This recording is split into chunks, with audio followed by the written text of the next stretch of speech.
I think, normal for me is unusual.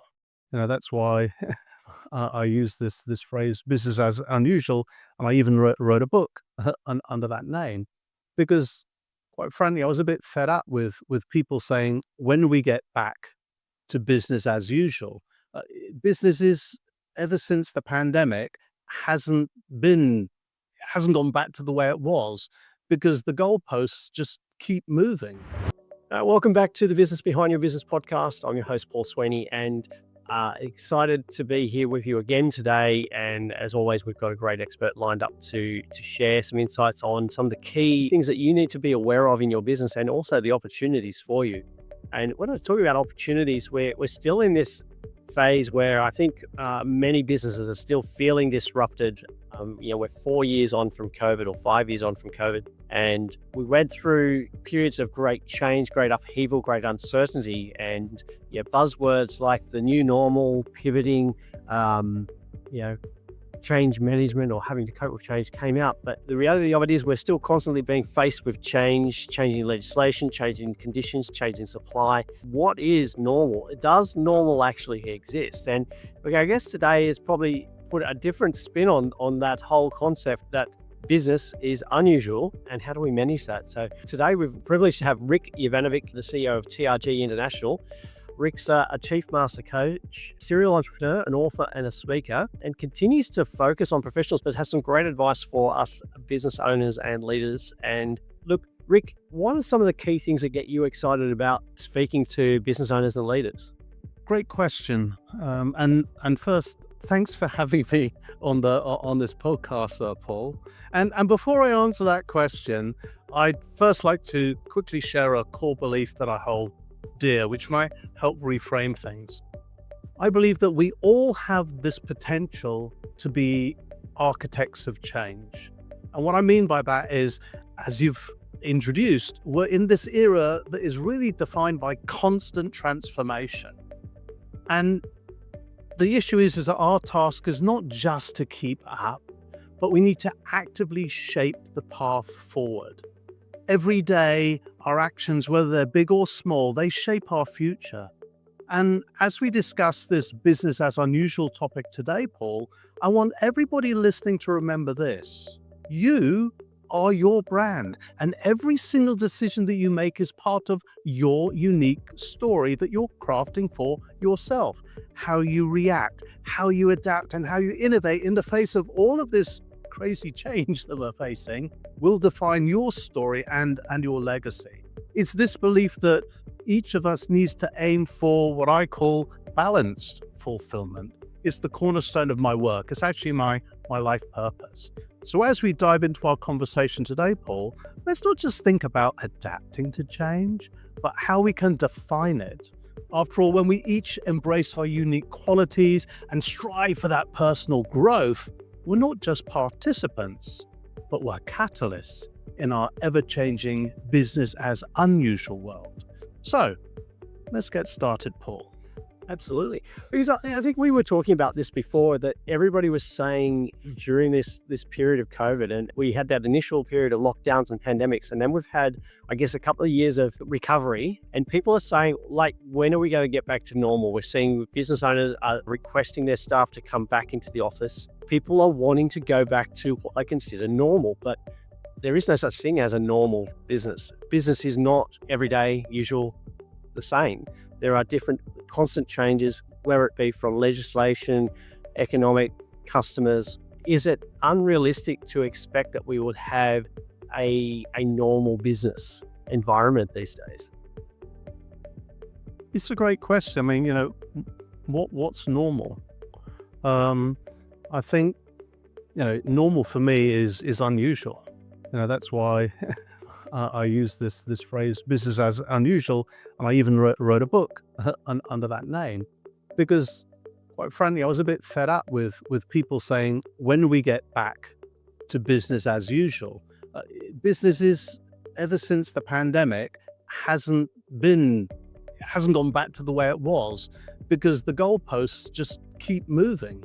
As you said, whether it's legislation or what's the current thing at the moment, should we return to the office? Should we not return to the office? Should we be hybrid? Should it be 1 day, 2 days, 3, 4, however many days? It's a great question. And I don't think there's any generic correct answer for everyone. Each business is unique, and each business needs to do what it needs to do. Some businesses have got rid of their offices, so it makes it a little bit hard to come back to the office in the first place.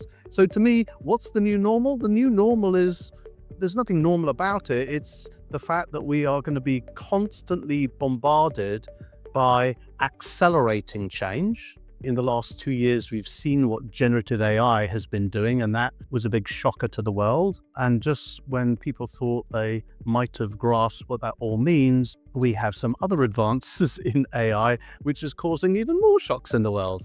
We've had changes in governments around the world, and we are yet to see what the new governments are going to do as far as global trade is concerned. So it just seems it's not stopping. And why would we think it's going to stop? Why would we think it's going to slow down?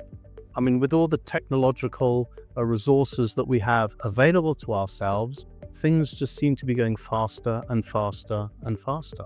As global trade has grown, and as the world's gone pretty flat, and you're in Australia and I'm in Switzerland, we're on the other ends of the world, and here we are having a chat. This is pretty usual to do this, pretty normal, and so you can reach customers and prospects. It doesn't matter where they are on the planet. So it's all constant change, and it's terribly exciting, isn't it?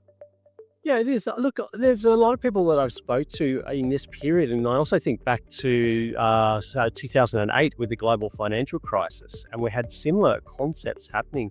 I would speak to some business owners, and one would be saying, I'm waiting for things to correct. I'm waiting for the government to take action. I'm waiting for things to go back to normal. But the standouts would actually say, right, how can we take advantage of this situation? How can we create the best outcomes for ourselves and our business? What have we got to do? And we were talking before, and you mentioned that it's up to each individual business owner and leader to decide where they're going to go. They've got to take responsibility. When we're presented with a situation, we have to make a choice. And it's really up to business leaders to make a choice, to look at all the options available and take action. So going back to what you were saying is, even before the pandemic, we've had a couple of financial crises. And one option was to, hey, let's wait until it blows over. Another option is, as we saw in some countries, but not everywhere, like during the pandemic, let's wait till the government bails us out and helps us. That's another choice. But I think the opportunity is to not wait. The handouts, aren't going to be there forever. And why are we waiting for a handout? Why aren't we acting? Why aren't we trying to work out ourselves how to move forward in the face of all of this disruption? There are opportunities out there. Look at it from another point of view. Well, isn't it good if lots of companies are doing nothing and they're waiting? It means they're not moving. So what if you took action and actually moved? You can leave them all behind in the dust, as it were. Take advantage of the situation. There are always opportunities. And I guess there's a difference between some companies. I feel that some companies really, really thrive when there is disruption. Whether things are accelerating or decelerating, of hyperinflation or no inflation, stagnation, there are companies that seem to just power through it and grow, and they're just going gangbusters, as it were, when there is that kind of disruption. There are other companies that do terribly with the disruption. Conversely, when things are smooth sailing, whenever that happens, if it ever happens anymore, again, there are some companies who do very, very well with that, and there are others who don't do well with that.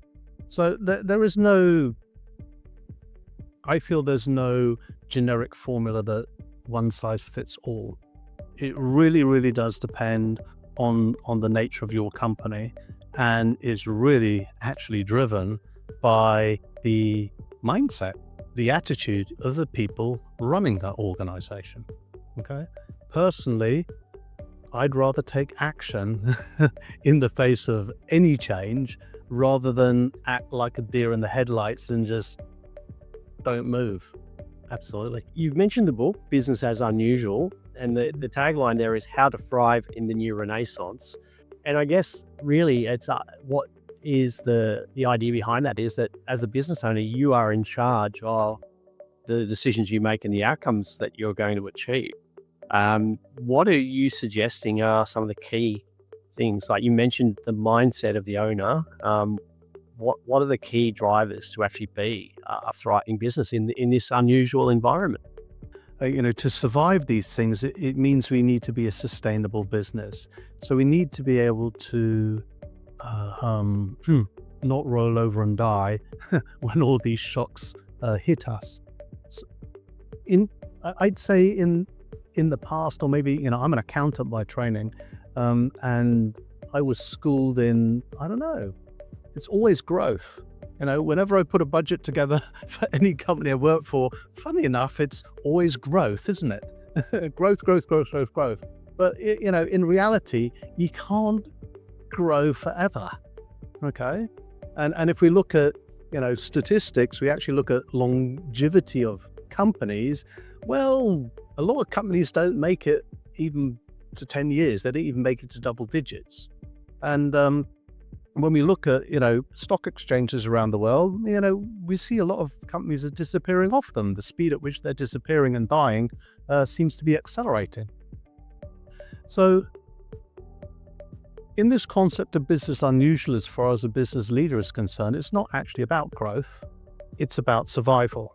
Okay, survival sounds a bit horrible. So let's reframe it as being sustainable. And sustainable is not necessarily, the ESG type of sustainability and being eco, but it's really the longevity of a company. There's a Japanese concept of the longevity of companies. In Japan, there are about 30,000 of these companies, and they are hundreds of years old. They keep the business going from generation to generation. Okay, this is really, coming back from that craftsmanship and all of that kind of stuff. All of these secrets were passed on from generation to generation. So in the business as unusual world that I now see is that, hey, as business owners, we should be thinking about the longevity of our companies. How can we make sure, even after our tenure, it gets passed on to the next generation? Okay, that's not necessarily our kids, but the next group of people in the company. My own company, we celebrated 30 years last year. Okay, I'm a baby boomer. My message to people was, hey, we're now hiring and we'll soon be mostly a Generation Z organization. That's the generation we're hiring now. And it's great that we've survived 30 years. We've been sustainable for that. But what are we going to do in the next 30 years? Because in 30 years from now, we'll want you celebrating and deciding what you're going to do for the next 30 years. It's got to go on and on and on and on. And that type of long-term think is actually a little bit different from, hey, let's make a quick buck. Okay.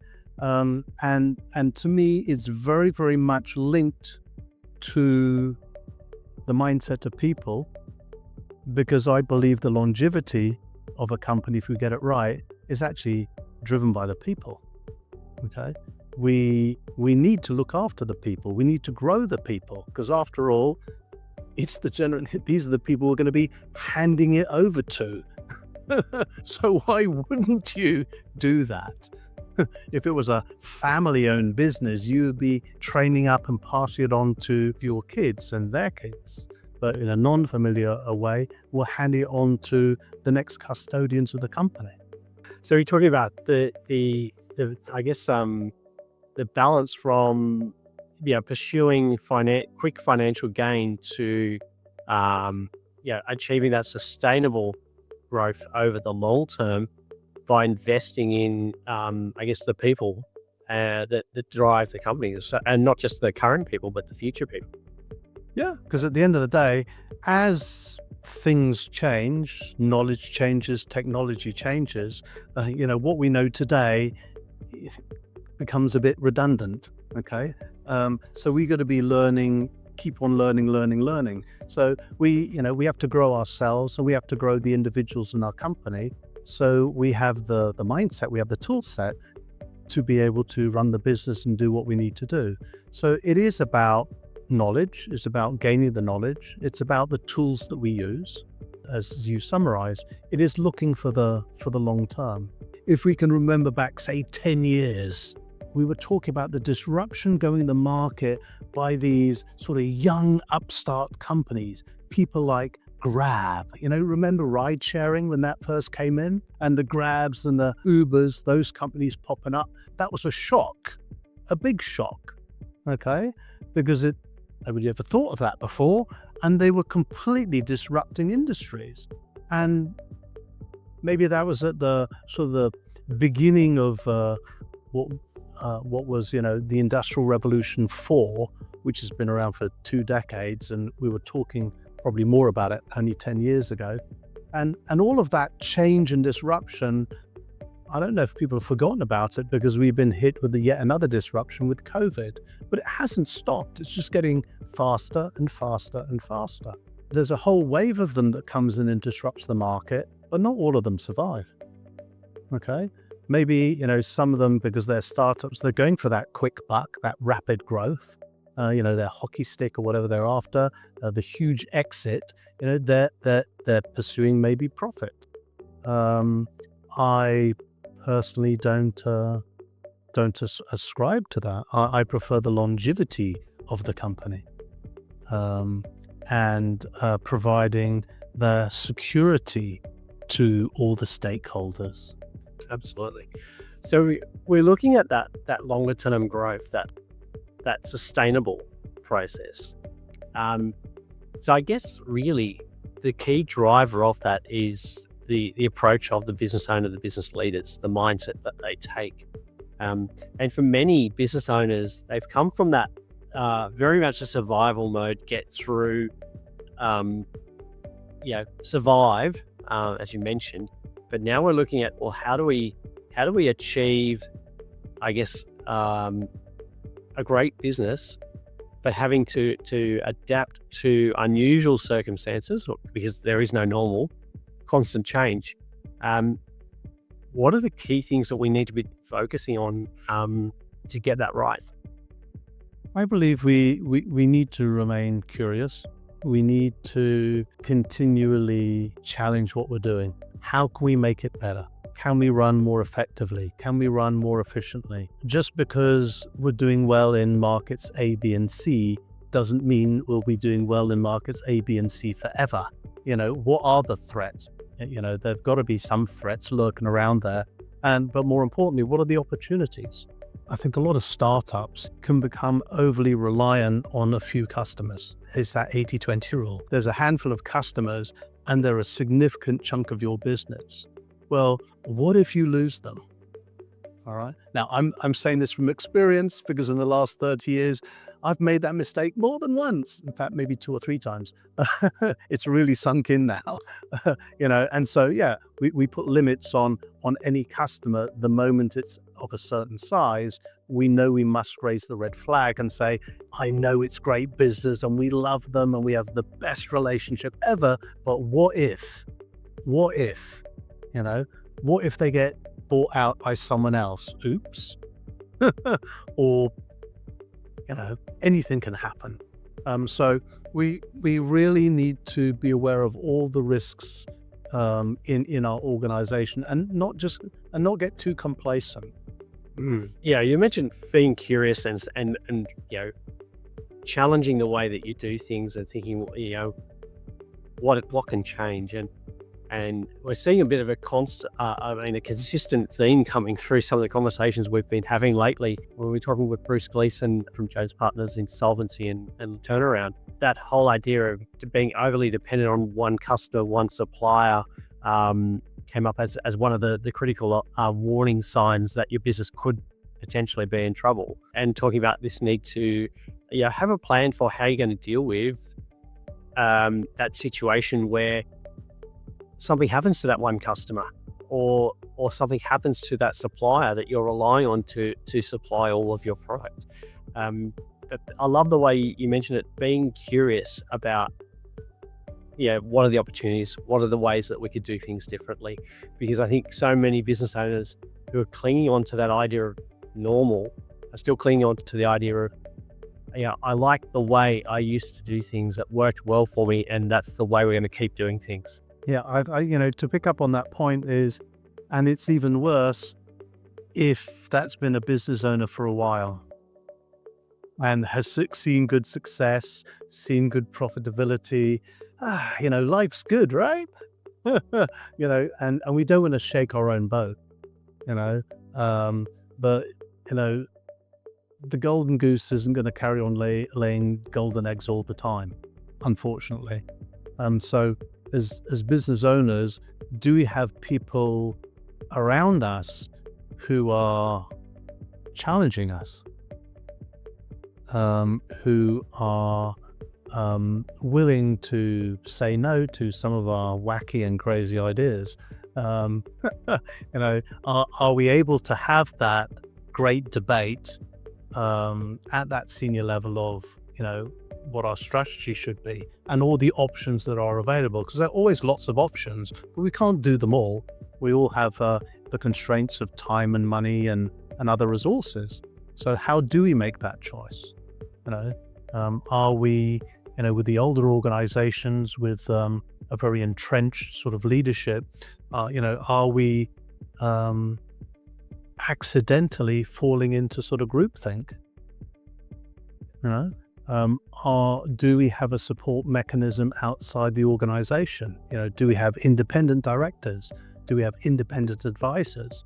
Do we have some non-executive directors that could help us, that are not so connected to the operation and the people, and can highly objectively, poke holes in what we're doing in a nice way, and remind us that, maybe we are not going in the ideal direction. So that seems to be like you're introducing this idea, or not introducing, but I guess stressing the importance of having some accountability as a business leader that's outside of your organization or outside your immediate decision-making group. And for many business owners, or many small, medium business owners, they don't actually have, a leadership team in-house, because many of them are running with very small teams. How valuable is it to engage somebody outside the organization to be that accountability partner? I think it's invaluable, because at the end of the day, let's be honest, if you're an SME and you're the business owner, it's really lonely. It's really, really lonely at the top. And we're all faced with situations that come up, and it doesn't matter how good a team you have and how close you are in the team, there are just some things that you just can't discuss with them. And because if you are the business owner, well, you can't, that they're your employee, you can't have that ownership discussion with them. So who can you speak to? And it becomes a problem if you don't actually have someone to speak to. If you don't have a sounding board to, speak to someone who even appreciates the kind of pressure and the difficult choices you have to make, it can be a very, very lonely, very, very stressful journey, and it can lead into all sorts of complications if you can't discuss that with someone. Absolutely. It can be a very lonely life as a business owner. And as you've said, really important to get that accountability. But I guess also, when things are tough and you're not sure what the best way to go, having that external sounding board to actually help you work through objectively your options can be a big relief in terms of your own well-being and how, I guess we're talking about this idea of balance, but how separate you are from your business. The business doesn't become you, you can actually extract yourself from that and look at it more objectively. And I think, we see a lot of stressed business owners because they're so intertwined with the business, and every decision is a stress on them. The challenge with that is, if you are your business and your business is you, as you get older and you are nearing retirement, whatever that is, how do you disengage yourself from your organization if you are your organization? And again, it's going back to that longevity thing. How do you pass it on if you've intertwined yourself too tightly to the organization? Yeah, great questions there. Rick, I'm feeling like we're only just touching the surface of some of these concepts here today. But the good news is you've gone into this in a lot more detail. You've actually written the book on it, and I'm covering a lot of the concepts that we've been, touching on today in a lot more detail, with a lot more guidance for business owners and business leaders. The book, how do we get a copy of the book if we're ready to make that next step? Well, you can get it online. It's on Amazon. The other way to do it and find out more about it is visit my website. And my website is my name, Rick Yvanovich. There's all sorts of stuff about the book we've been talking about. There's Business as Unusual book, which is in English or in Vietnamese if you really want to read in Vietnamese. And there's a whole load of resources on there if you go there. I read a lot, so I've got a lot of book recommendations, book lists that I have on there. And there are a whole bunch of freebies all over the site. Fantastic. So we're going to share the links to firstly where to buy the book, but also the great resources that Rick's made available on his website, and encourage you to go and have a look, because as I've mentioned, we've only just touched the surface of some of these topics today, but they are covered in a lot more detail in the book, and I'm looking forward to delving into them in a lot more detail myself. So I encourage you to do the same. And look, if you know a business owner that could also benefit from this conversation and the ideas that we've been discussing today, please share this episode with them. Encourage them to not just listen to this episode, but to be a subscriber and listen to the business behind your business and many of the other conversations that we have designed to help you grow a great and prosperous business and achieve great things with not just your business but also your life. And look, extremely grateful today to Rick Yvanovich for joining us and sharing some of his experience over many years, many years advising business owners and also with his own business experiences. And Rick, thank you very much for joining us on the Business Behind Your Business. Paul, thank you so much. I really am grateful that you've allowed me to come onto your podcast today. It's been a really fun and fascinating conversation. And I hope all the listeners have really enjoyed it as much as I have. Now, let's not forget, this sort of final thought I want to leave people with is we're not just participants in this ever-changing world, but you're an architect. You're shaping the course of your life, your career, and the world around you. And I encourage everybody to embrace the change and try and define it rather than just adapt to it and react to it. Be the catalyst in your own business as unusual world. Look me up online, reach out to me, because the transformation really starts with you. And I want to hear about your journeys. And if we could have an opportunity to hearing about some of your journeys, learning from your experiences as well, and perhaps sharing some more in-depth future discussions. Thank you again, Paul, and to all our listeners. This was a great exchange. It was a wonderful podcast. Until next time. Thanks again, Rick. We appreciate it.